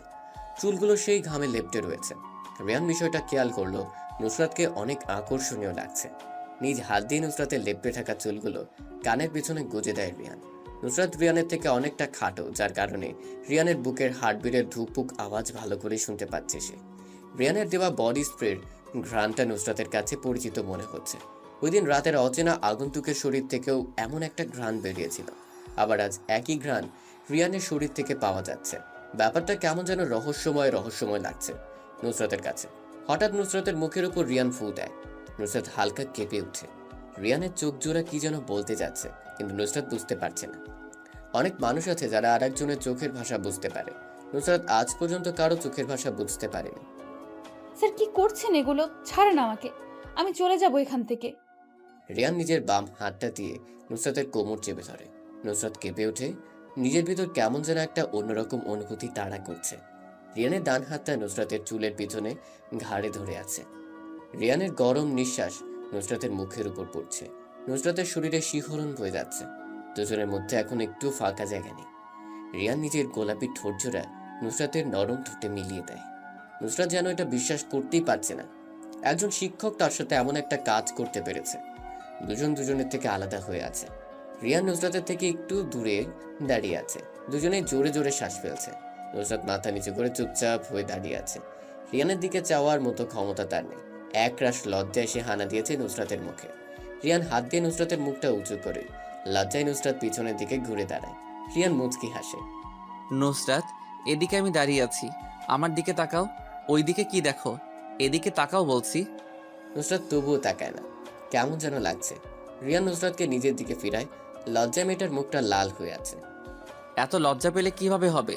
আমাদের বিয়ের পর তো আরও কত রোমান্টিক অত্যাচার তোমাকে সহ্য করতে হবে। এখন থেকে প্রতিদিন আমার কেবিনে এরকম করে প্র্যাকটিস চলতে থাকবে, যাতে করে তোমার সব লজ্জা ভেঙে শেষ হয়ে যাবে। আপনি কিভাবে আমাকে বিয়ে করবেন? একজন শিক্ষক কেমন করে তার ছাত্রীকে বিয়ে করবে? সমাজের লোকেরা কি বলবে? এমন সমাজ ত্যাগ করে দূরে কোথাও নির্জনে চলে যাব আমরা, যেখানে থাকবো আমি আর তুমি। মুক্ত আকাশে তোমাকে নিয়ে উড়াবো প্রেমের ঘুড়ি। সেখানে আমাদের বাধা দেওয়ার মতো কোনো সমাজ নামক কিছু থাকবে না। এটা নিয়ে তোমাকে চিন্তা করতে হবে না। আমি যদি আপনার সাথে না যাই তাহলে কি করবেন? জোর করে তুলে নিয়ে যাব, হোক সেটা তোমার অমতে। তোমাকে পেলে অনুভবে মন ছুঁয়ে যাবে আমার। আপনার এই অসভ্য অনুভূতি নিজের মাঝেই পুষে রাখেন। আজ আমার সাথে যা করলেন আপনি, অন্য কেউ থাকলে যে কি করতো। তাহলে তুমি অন্যদের মতো কিছু করছো না কেন? চাইলেও তো তুমি জোরে জোরে ডেকে মানুষজনকে উপস্থিত করাতে পারতে, তাহলে করনি কেন? নুসরাত বাকরুদ্ধ হয়ে যায়। বলার মতো কিছু নেই। কি বলবে এই প্রশ্নের উত্তরে? জানা নেই নুসরাতের। চাইলে নুসরাত চিৎকার দিয়ে সবাইকে জড়ো করতে পারত, কিন্তু সে নিজের অজান্তে এটা করলো না। কোনো একটা মায়া কাজ করেছে রিয়ানের প্রতি, কিন্তু এমন তো হওয়ার কথা না। স্যার, আমি বরং এখন যাই এখান থেকে। আমার অনুমতি ছাড়া এক পা পর্যন্ত নাড়াবে না। আমি যখন বলবো তখন তুমি বাইরে যাবে। কিন্তু স্যার, আমার বান্ধবীরা কি মনে করবে? এতক্ষণ ধরে আমি ভিতরে কি করছি সেটা যদি জানতে চায়, তাহলে কি জবাব দিব আমি? বলে দিবে আমার আর তোমার মধ্যে এতক্ষণ কি চলছিল, আর তোমার সব বান্ধবীদের শিখিয়ে দিবে রোমান্স কিভাবে করতে হয়। আমি এই ধরনের কথা কখনো ওদের বলবো না। আমার লাজ লজ্জা বলতে এই কিছু একটা তো আছে। বান্ধবীদের সাথে রোমান্টিক বিষয় নিয়ে বলাবলি করতে সমস্যা কোথায়? কলেজ জীবনে এসব নিয়ে আমি বন্ধুদের সাথে কত মজা করতাম, আর এখন তুমি বলছো এই সামান্য বিষয় নিয়ে বলতে লজ্জা করবে? নুসরাত একটু রাগ দেখিয়ে বলে, এখন আমি যে সরাসরি সব বান্ধবীদের বলে দেব আমাদের রিয়ান স্যার আমাকে ভালোবাসে, তাই নিজের কেবিনে ডেকে প্রপোজ করে আবার জোর করে চুমুও খেয়েছে আমার ঠোঁটে। নিজের কথায় নিজেই ফেঁসে গেছে নুসরাত। রিয়ান হি হি হি করে দাঁত কেলিয়ে জোরে জোরে হাসতে থাকে। নুসরাত দরজাটা খুলে বেরিয়ে যায়। আর কিছুক্ষণ সেখানে দাঁড়িয়ে থাকলে রিয়ানের কথায় লজ্জায় লাল হতে হতো নুসরাতের। আজ আর তেমন কোনো ক্লাস নেই, তাই নুসরাত বাসার উদ্দেশ্যে রওনা দেয়। আর মনে মনে চিন্তা করতে থাকে, জীবনে কিছু কিছু প্রশ্ন থাকে যার উত্তর কখনো মিলে না, কিছু কিছু ভুল থাকে যা শোধরানো যায় না, আর কিছু কিছু কষ্ট থাকে যা কাউকে বলা যায় না। ঠিক এমন অবস্থা হয়েছে নুসরাতের। চাইলেও কাউকে বলতে পারছে না ওই দিন রাতের আগন্তুকের সম্পর্কে। কিভাবে বলবে? অচেনা আগন্তুক যা করেছে নিজের সম্মানের ব্যাপার। নুসরাত রাতে বিছানায় ঘুমোতে গেলেই সেই ভয়ঙ্কর ঘটনা চোখের সামনে ভাসতে থাকে। কোনো একটা বিষয় নিয়ে মানুষ অনেক বেশি চিন্তা করলে একসময় সে ডিপ্রেশনে চলে যায়। বারবার একই বিষয়টা মাথায় চলে আসে। যতক্ষণ পর্যন্ত না সেই উল্লেখিত বিষয়সমূহের উত্তর পাওয়া যায়, ততক্ষণ মস্তিষ্ক এটা নিয়েই পড়ে থাকে। নুসরাত নিজেও ডিপ্রেশনে ভুগছে। নিজের মনের কথা কাউকে শেয়ার করলে কিছুটা শান্তি পাওয়া যায়, কিন্তু নুসরাতের কাছে এমন একটা ঘটনা ঘটছে যা লজ্জায় কাউকে বলতেও পারছে না সে। মৃত্যুর যন্ত্রণা থেকেও ডিপ্রেশনে পড়া যন্ত্রণা যে কত কঠিন, কত ভয়ানক, তা একমাত্র ভুক্তভোগী অনুভব করতে পারে। নুসরাতের এখন কিছুই ভালো লাগে না। এই ব্যস্ত শহর, ব্যস্ত সব মানুষজন মিলিয়ে সবকিছু নিরামিষ মনে হচ্ছে। একসময় শহরটাকে নুসরাত সবচেয়ে বেশি পছন্দ করত। ছোট থেকেই বড় হওয়া পর্যন্ত নুসরাতের অবস্থান ছিল ব্যস্ত শহরে। এখন একা থাকতে বেশি মনে চায় ওর। একা থাকাটা অনেকটা নেশার মতো কাজ করে মানুষের মধ্যে। নুসরাত একাকিত্বের নেশায় আসক্ত হয়ে গেছে। বেশি কিছুক্ষণ ধরে নুসরাত খেয়াল করছে তার আশেপাশে দুইটা ছেলে বাইক নিয়ে রাউন্ড দিচ্ছে। কলেজ থেকে নুসরাতের বাসার দূরত্ব অল্প, তাই সে মাঝে মধ্যে হেঁটে হেঁটেই বাসায় যায়। আজও নুসরাত হেঁটে হেঁটে বাসায় যাচ্ছিল, তখন একটা ছেলে দুইটা নুসরাতের পেছনে পড়ে আছে। ছেলে দুইটাকে নুসরাত ভালো করেই চিনে, পাশের এলাকার ছেলে। মেয়েদের ইফটিজিং করা মূলত তাদের প্রধান কাজ। অনেক আগে থেকেই নুসরাতের পেছনে পড়ে আছে বাইকের উপর থাকা কালো চেহারার রফিক নামের ছেলেটা। নুসরাত কাউকে তেমন পাত্তা দেয় না, তবুও নুসরাতকে রফিক অনেক ডিস্টার্ব করে। রফিক অনেক খারাপ একটা ছেলে। থানায় অনেক কেস আছে রফিককে নিয়ে, এর মধ্যে অন্যতম রেপ। নুসরাত সবসময় রফিকের থেকে দূরে দূরে থাকে, কখন কি করে বলা যায় না। রফিক নামের ছেলেটা বাইক থেকে নামে, হলুদ রঙের একটা গেঞ্জি, কাটা ছেঁড়া একটা স্টাইলিশ প্যান্ট, গলায় ঝুলে আছে মোটা চেইন, মুখে জ্বলন্ত সিগারেট। রফিক নুসরাতের সামনে এসে দাঁড়ায়। নুসরাত একটু সরে বাম পাশ দিয়ে চলে যাবে, সামনে এসে দাঁড়ায় রফিক। ডান দিক দিয়ে গেলেও পথ আটকায় রফিক। নুসরাত রেগে যায় রফিকের এমন আচরণে। সমস্যা কি? রাস্তার মাঝে এটা কি ধরনের আচরণ? সরে দাঁড়ান, আমাকে যেতে দেন। হা হা হা, অনেক দিন ধরে তোর পিছনে পড়ে আছি, কিন্তু তুমি আমাকে একটু পাত্তা দাও না। আজ শেষবার, এরপর আর কোনো সুযোগ দিব না। আপনার সুযোগ দেওয়ারও প্রয়োজন নেই। আপনি আমার পেছনে এমন করে পড়ে আছেন কেন? রাস্তায় কি অন্য কোনো মেয়ে দেখেন না? অন্য মেয়েদের দিকে নজর যায় তো, অন্য মেয়েরা তো তোমার মতো এত সুন্দরী না। তোমার যে ফিগার দেখলেই নিজেকে কন্ট্রোল করতে অসম্ভব হয়ে যায়। রফিক কথাটা বলেই নুসরাতের শরীরে হাত দেয়। নুসরাত এক ঝাটকায় রফিকের হাতটা সরিয়ে দিল। নিজের হাত ডান হাত দিয়ে রফিকের বাম গালে কষে একটা চড় মারে। দূর থেকে কোনো এক আগন্তুক বিষয়টা খুব করে দেখেছে। নুসরাতের সাথে কেউ এমন করুক এটা চায় না আড়ালের আগন্তুক। নুসরাত রেগে মেগে বলে, মেয়েদের শরীর এত পছন্দ, তাহলে পতিতালয়ে গিয়ে নিজের শখ মিটিয়ে আয়। আমার সাথে এরপর থেকে যদি কোনো ধরনের বেয়াদবি করিস তাহলে এর ফল ভালো হবে না কিন্তু। রফিক বাম গালটা হাত দিয়ে বলে, তোমার ওই নরম হাতে চর খেতে আমি প্রতিদিন এমন 2-4টা ভুল করতেই পারি। নুসরাত জানে রফিককে এখন কিছু বললে সে আরো কথা ঘুরিয়ে পেঁচিয়ে অযথা সময় নষ্ট করবে। নুসরাত চলে আসে সেখান থেকে। রফিক সেখানে দাঁড়িয়ে নিজে নিজে বলছে, নুসরাত, তোমাকে আমার চাই, সেটা এক রাতের জন্য হলেও। আমি যেটা চাই সেটা পেয়ে তারপর পিছু ছাড়ি। চৌধুরী মঞ্জিলে রিয়ান এক মনে বসে বসে টেবিলে দেওয়া খাবারগুলো খেয়ে যাচ্ছে। সামনে যে ওর বাবা মা বসে আছে সেদিকে রিয়ানের কোনো হুঁশ নেই। রিয়ানের বাবা মা দুজনেই রিয়ানের বিয়ের ব্যাপারে অনেক চিন্তিত, কিন্তু রিয়ানের চেহারায় এই ব্যাপারে চিন্তার ছিটে ফোটাও নেই। রিয়ান, আমি আর তোমার বাবা যে এতক্ষণ এখানে বসে বসে কথাগুলো বলেছি, তুমি কি তা শুনতে পেয়েছো? রিয়ান কথাটা শুনেও না শোনার মতো করে খেয়েই যাচ্ছে। রিয়ানের মুখ থেকে কোনো জবাব না পেয়ে রিয়ানের বাবা রেগে বলেন, কি হলো রিয়ান, তোমার মায়ের কথার জবাব দিচ্ছ না কেন? এটা কোন ধরনের বেয়াদবি? রিয়ান টেবিলের উপর থাকা পানি ভর্তি গ্লাস হাতে নিয়ে এক ঢোকে সবটুকু পানি পান করে। বলতে শুরু করে, খাবার খাওয়ার সময় যে কথা বলতে হয় না সেটা তো তোমরা দুজন জানো, তাহলে কেন আমাকে খাওয়ার সময় প্রশ্ন জিজ্ঞেস করছো? রিয়ানের বাবা আরিয়ান থমকে যায় নিজের ছেলের এমন উত্তরে। আরিয়ান চৌধুরী একজন বিজনেসম্যান। বিজনেস করতে হলে প্রথমে দরকার মস্তিষ্কের বুদ্ধি। এক একজন বিজনেসম্যান হয়ে থাকে অনেক বুদ্ধিমান। নিজেরা নিজেদের সাথে কঠোর মাইন্ড গেম খেলতে থাকে।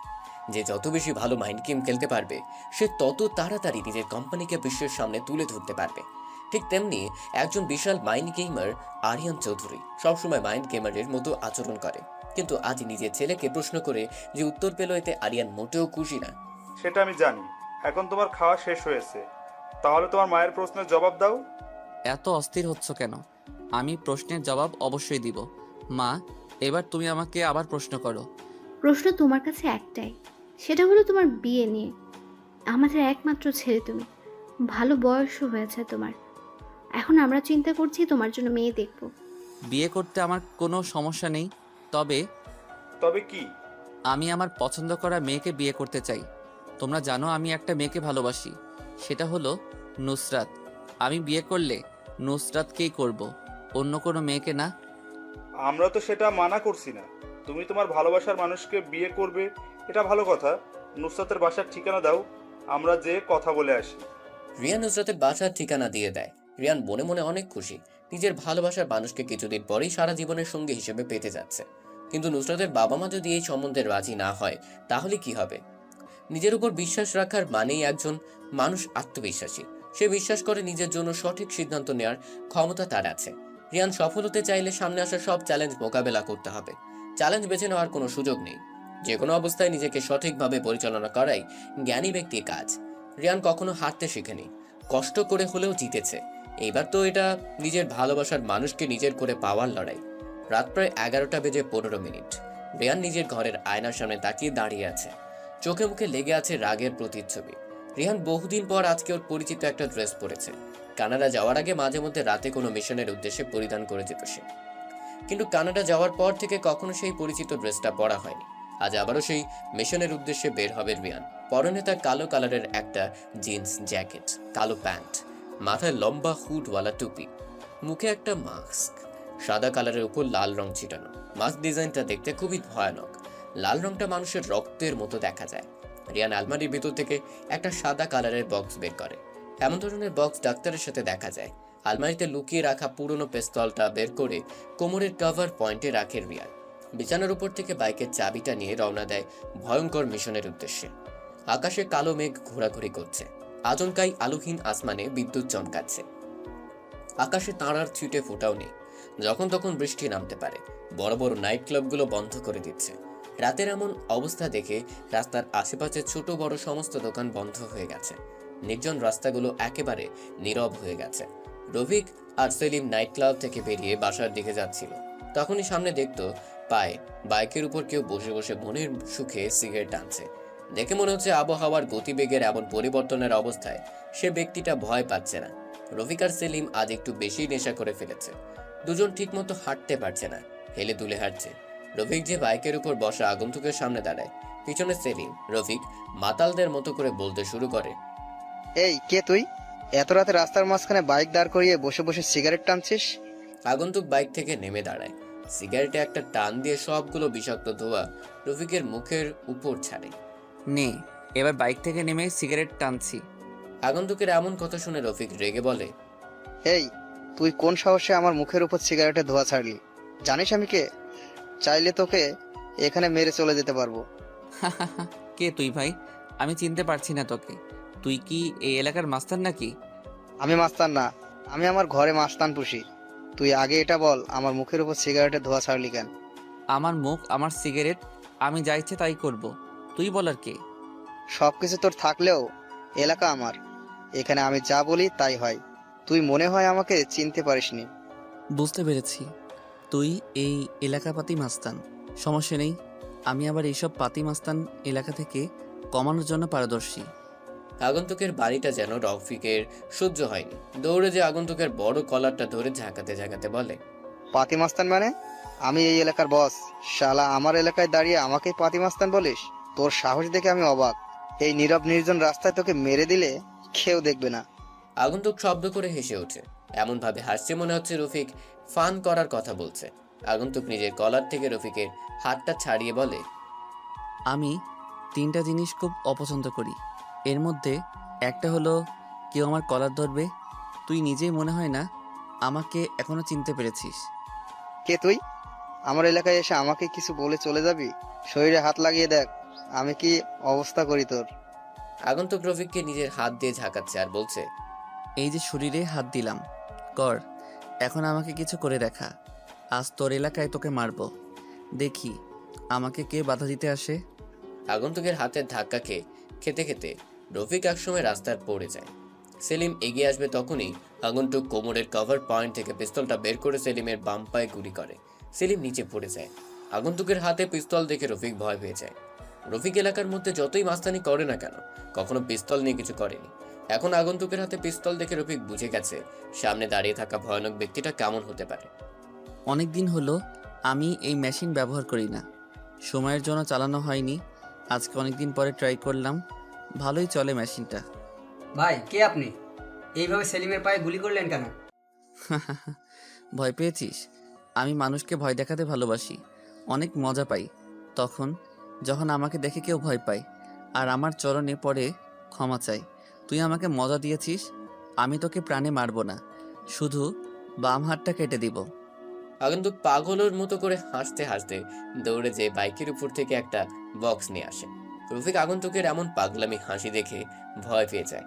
আগন্তুক বক্সের ভিতর থেকে ছোট একটা ধারালো অস্ত্র বের করে। অস্ত্রটা দেখে মনে হচ্ছে অনেক ধারালো, শক্ত কোনো কিছু মুহূর্তের মধ্যে কেটে যাবে। কি করতে যাচ্ছে আগন্তুক জানা নেই রফিকের। ভাই, এটা বের করছেন কেন? কি করবে এটা দিয়ে? যা ইচ্ছা করেন আমাকে, কিন্তু কিছু করবেন না। তোকে কিছু করব না তো, শুধু তোর এই নোংরা হাতটা কেটে ফেলবো। কেমন লাগবে বলতো? আমার ভাবতেই কেমন যেন লাগছে। রফিক নিজের হাত দুটো পেছনে নিয়ে নেয়। এই পাগলা আগন্তুকের বিশ্বাস নেই। আগন্তুক ডান হাতে অস্ত্রটা ধরে বাম হাত দিয়ে রফিকের সাথে জোরাজুরি করছে। এক পর্যায়ে এমন কিছু ঘটবে বিশ্বাসই হচ্ছে না রফিকের। আগন্তুক আজকে হিংস্র রূপ নিয়েছে। নিজেকে মনে হচ্ছে কোনো আক্রমণ ভাগের নির্যাতিত হিংস্র পশু। রফিক কোনো অবস্থায় নিজের হাত দিতে প্রস্তুত না। অনেকক্ষণ জোরাজোরি করার পর আগন্তুক রফিকের বাম হাতটা ধরতে সক্ষম হয়। সবার চোখের পলকের আগে আগন্তুক অস্ত্রটা দিয়ে রফিকের বাম হাতটা কেটে ফেলে। রফিক জোরে চিৎকার দিয়ে ওঠে, কিন্তু রফিকের চিৎকার শুনে কেউ আজ তাকে বাঁচাতে আসবে না। আগন্তুক উচ্চস্বরে পাগলের মতো হাসতে থাকে। বক্স থেকে কিছু ডাক্তারি জিনিসপত্র বের করে। লম্বা সুই দিয়ে রফিকের কাঁটা হাতে সেলাই করতে থাকে। রফিক জোরে জোরে কান্না করছে। এমন ব্যথার চেয়ে মৃত্যু অনেক ভালো। আগন্তুক সেখানে আর দাঁড়ায় না, বক্সটা হাতে নিয়ে বাইকের কাছে যায়। সেলিম অজ্ঞান হয়ে নিচে পড়ে আছে। রফিক নিজের কাটা হাতের দিকে তাকাতেই ভয় পেয়ে যায়। কেমন ভয়ানক সাইকো টাইপের লোকটা। হাত কেটে ফেলার সময় নিজের বিবেক একটু বাধা দেয়নি। গুড়ি গুড়ি বৃষ্টি শুরু হয়ে গেছে। আজকে মনে হয় গ্রীষ্মের প্রথম বৃষ্টির রাত। আগন্তুক আর পিছনের দিকে তাকায় না। তাকালে হয়তো দেখতে পেত রফিকের অনাতঙ্ক চিৎকার। সকাল 9:30 নুসরাত কলেজের উদ্দেশ্যে রওনা দেয়। আজকে অনেক দেরি হয়ে গেছে মনে হয়। নুসরাত প্রতিদিনই এই রাস্তা দিয়ে কলেজে যায় আর আসার সময় আসে। রাস্তার পাশে ছোট একটা বসতি, সেখানে অসহায় গরিব দুঃখী মানুষের বসবাস। এই জগতে ধনী ও গরিব নামের দুটো মানুষের শ্রেণী রয়েছে। ধনীরা গরিবের সাথে কোনো রকম আত্মীয়তা করতে চায় না, গরিবরা বড় নিষ্ঠুরতার শিকার, চাইলেও ভালো কিছুর আশা করতে পারে না। নুসরাতের বড় মামা একজন রাজনৈতিক নেতা। তিনি নেতা হওয়া সত্ত্বেও গরিবের প্রতি কোনো মায়া দয়া নেই। গরিবের হক নিজের কোষাগারে জমা করে। এই কারণে মূলত নুসরাত তার বড় মামাকে পছন্দ করে না। সমাজে এমন অনেকেই আছে যারা অন্যজনের হক মেরে খাচ্ছে। নুসরাত সবচেয়ে বেশি অপছন্দ করে এটা। কথাগুলো ভাবতে ভাবতে নুসরাত কলেজ ক্যাম্পাসে প্রবেশ করে। অন্যদিনের মতো আজকেও সবাই বসে বসে কৃষ্ণচূড়া গাছতলায় আড্ডা দিচ্ছে। নুসরাত যে এক পাশে বসে পড়ে। নুসরাতের ঔজ্জ্বল্যহীন চেহারা দেখে মিম বলে ওঠে, নুসরাত, কি হয়েছে? কিছুদিন যাবত লক্ষ্য করছি তুই কেমন যেন হয়ে গেছিস। আগের মতো আমাদের সাথে কথা বলিস না, আড্ডা দিচ্ছিস না, ব্যাপার কি? নুসরাত মিমের দিকে তাকায়। মেয়েটা নুসরাতের অনেক খেয়াল রাখে। ছোট থেকেই মিমের সাথে নুসরাতের বেড়ে ওঠা। নুসরাত মিমকে প্রত্যুত্তরে একটা উদাসীন মুচকি হাসি দিয়ে বলে, আমার আবার কি হবে, সব কিছু ঠিক আছে। আর এখন পড়াশোনা নিয়ে একটু বেশি ব্যস্ত, তাই তোদের সাথে আড্ডা দিতে পারি না। নুসরাত, কালকে যে রিয়ান স্যার ওনার কেবিনে তোকে ডেকেছে, কি বলছে উনি? নুসরাত এটারই ভয় পাচ্ছিল এতক্ষণ। অবশেষে জান্নাত জিজ্ঞেস করেই ফেললো গতকালের কথা। নুসরাত জানে ফ্রেন্ড সার্কেলের ভিতর জান্নাতে একমাত্র মেয়ে যে এমন প্রশ্ন করতে পারে।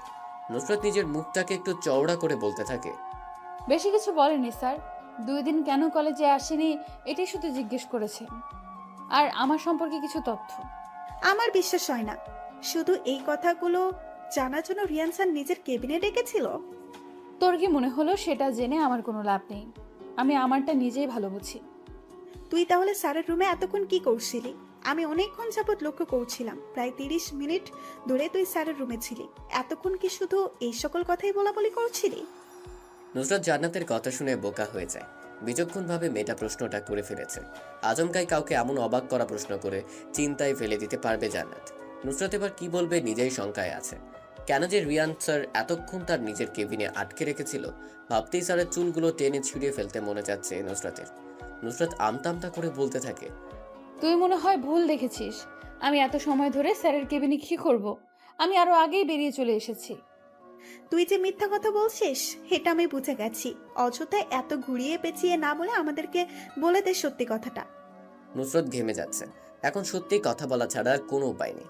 কিন্তু সত্যি কথা বলতে গেলে সবাই কি কি ভাববে নুসরাতকে নিয়ে? যার যা ইচ্ছে তাই ভাবুক, এতে নুসরাতের কি? সে যখন কোনো ভুল ত্রুটি করেনি, তাহলে সত্যি বলতে সমস্যা কোথায়?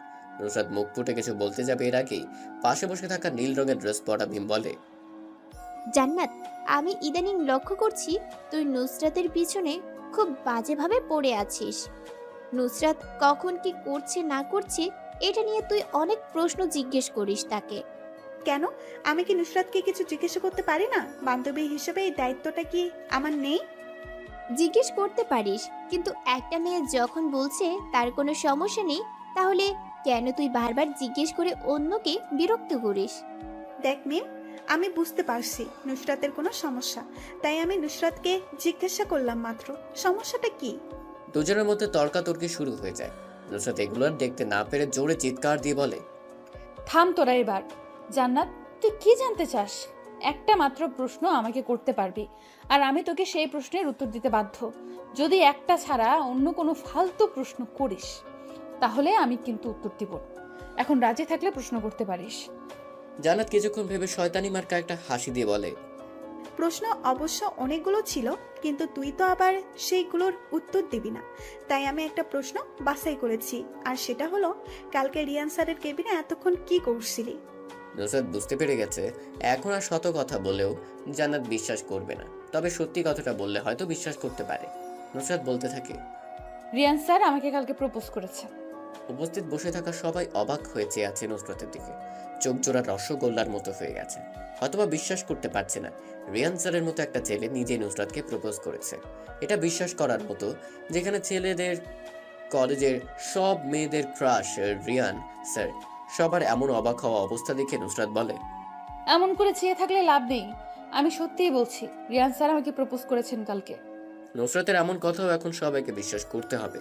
জান্নাত একটু মেজাজ দেখি নুসরাতকে বলে, তুই এটা বললি আমরা সুরসুর করে বিশ্বাস করব? প্রথমে আমি নিজেই বিশ্বাস করতে পারছিলাম না। নিজেকে স্বপ্নের জগতের একজন মনে হচ্ছিল, কিন্তু হঠাৎই মনে হলো আমি দিনের বেলা কিসের স্বপ্ন দেখব। নিজেকে স্বাভাবিক করে দেখলাম রিয়ান স্যার আমার উত্তর শোনার জন্য অধীর আগ্রহ নিয়ে বসে আছে। কিন্তু এটা কি করে সম্ভব? রিয়ান স্যারের মতো এমন একটা হ্যান্ডসাম ছেলে যার জন্য কত কত মেয়ে পড়ে আছে, আর সে কিনা নুসরাতকে প্রপোজ করেছে। কেন, আমাকে প্রপোজ করেছে বলে কি তোর জ্বলছে? জ্বলবে কেন? আমি কি একবারও বলেছি রিয়ান স্যার তোকে প্রপোজ করেছে বলে আমার হিংসা হচ্ছে? তা বলিনি, কিন্তু তোর চেহারা দেখে মনে হচ্ছে তুই আমার প্রতি বেশ রেগে আছিস। রাখবো না কেন সেটা বল। আমাদের বান্ধবী নতুন প্রেম করবে আর আমরা সেটাই জানবো না? আমাদেরকে জানানোর প্রয়োজন মনে করলি না? আরে, আমি কি বলছি রিয়ান স্যারের সাথে রিলেশনে জড়াবো? আমি বলে দিয়ে এসেছি বাসা থেকে এমন সম্পর্ক মেনে নেবে না। নুসরাত, তোর চেহারায় ফুটে উঠেছে রিয়ান স্যারের প্রতি ভালোবাসার প্রতীক। আমার মনে হয় তুই নিজেও স্যারকে ভালোবেসে ফেলেছিস। নুসরাত আর জান্নাত দুজনের মধ্যে বসে থাকা মিম এতক্ষণ তাদের বিরক্তকর কথাগুলো শুনছিল। বেশ খানিকক্ষণ পর মিম রেগে বলে, কি শুরু করেছিস তোরা দুজন? একটা বিষয় নিয়ে এত ঝামেলা করছিস কেন? আমি এটাই বুঝতে পারছি না। নুসরাতকে স্যার প্রপোজ করেছে, এখন নুসরাত স্যারকে রিজেক্ট করে দিয়েছে। শেষ এখানেই শেষ। বিষয়টা তা না করে এটা নিয়ে তোরা দুজন ঝামেলা বাঁধিয়েছিস। ঝামেলা কোথায় হচ্ছে?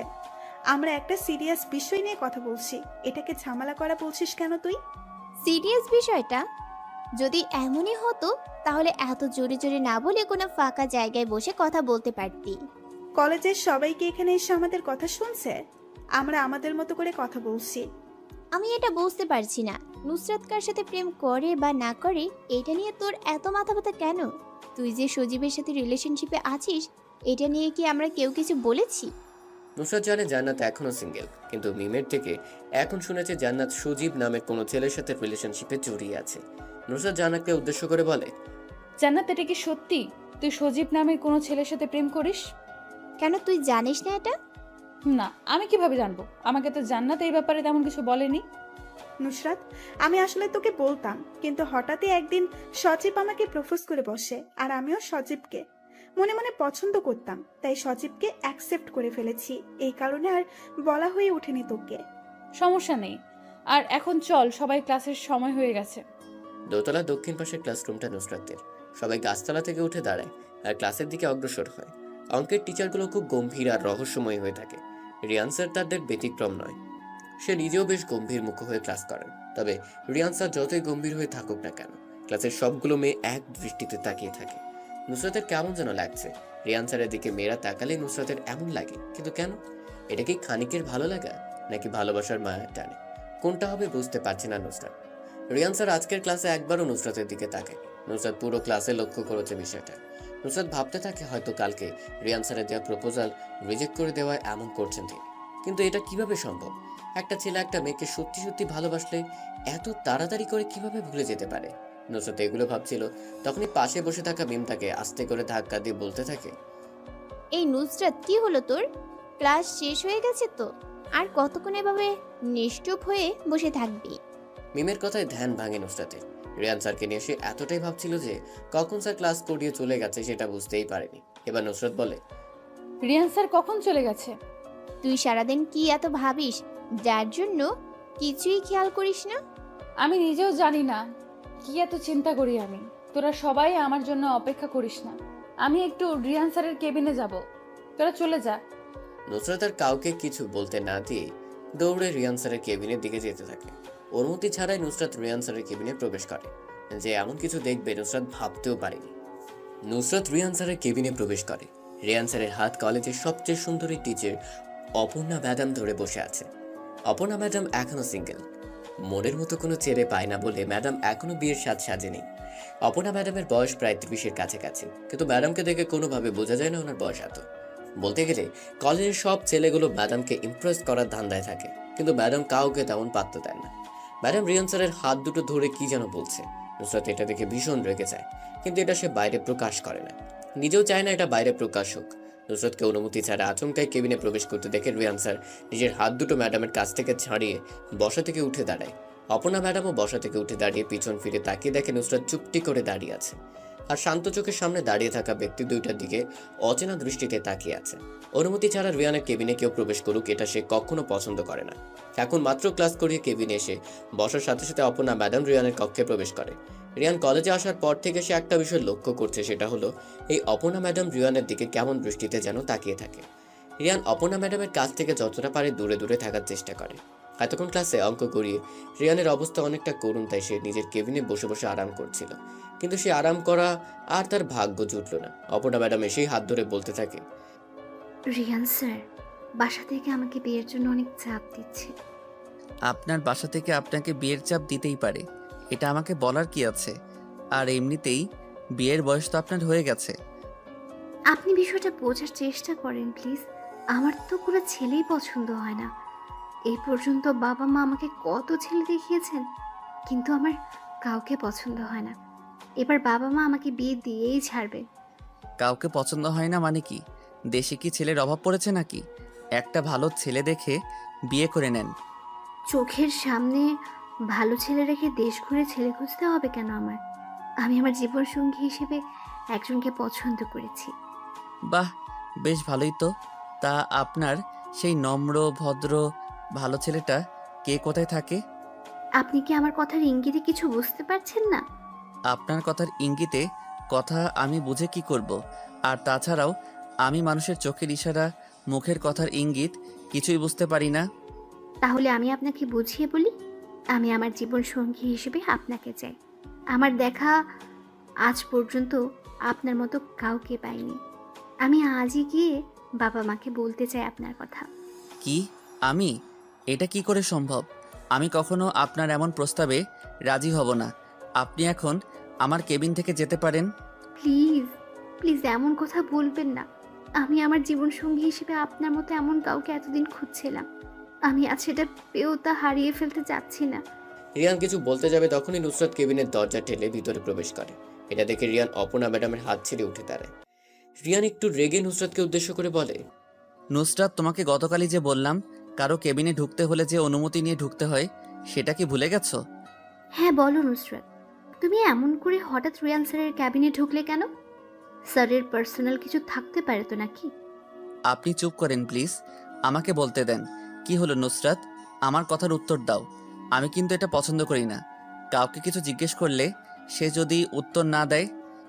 রিয়ানের এমন কড়া কথায় নুসরাত কিছুটা ভয় পেয়ে যায়। সামনে দাঁড়িয়ে থাকা দুজনের কথায় নুসরাত অপমান বোধ করে।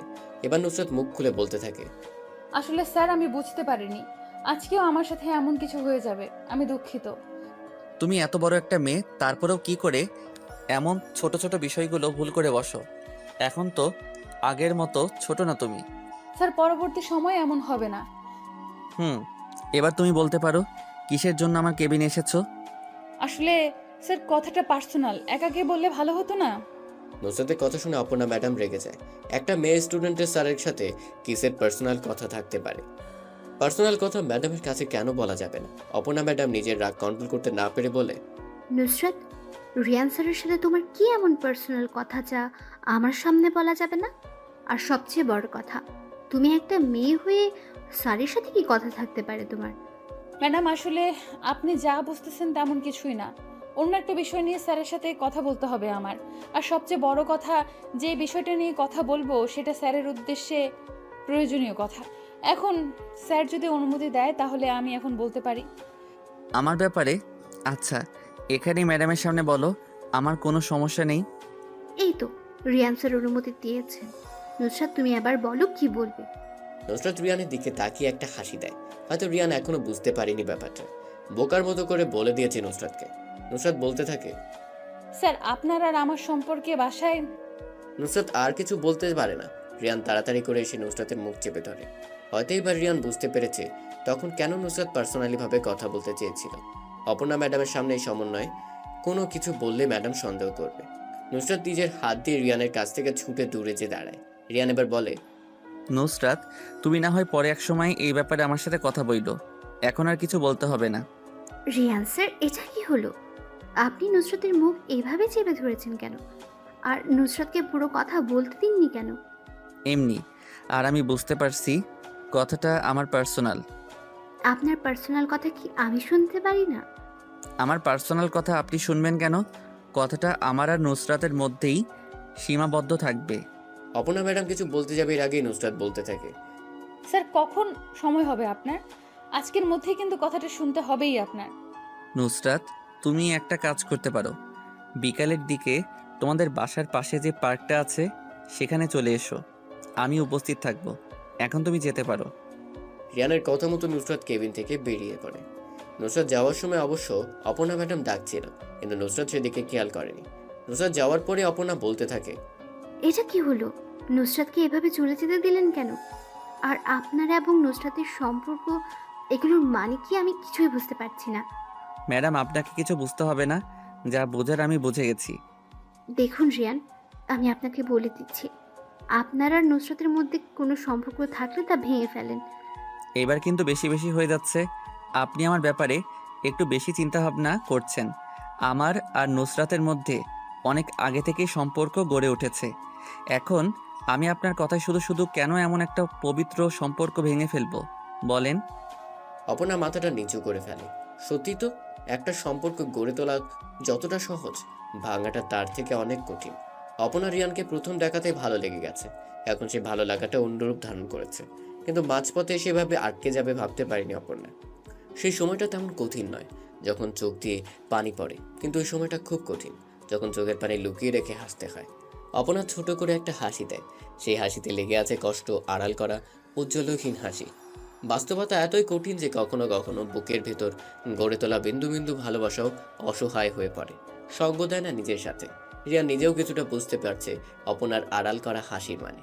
প্রিয় মানুষটাকে কাছে না পাওয়ার বেদনা উপলব্ধি করতে হয়েছিল রিয়ানকে। হায়রে ভালোবাসা, কাউকে হাসাও, কাউকে কাঁদাও, আর কাউকে একেবারে শেষ করে দেয়। রিয়ানের পক্ষে এখন কিছু করার নেই, কারণ সে নিজেও অন্য আরেকজনকে ভালোবাসে।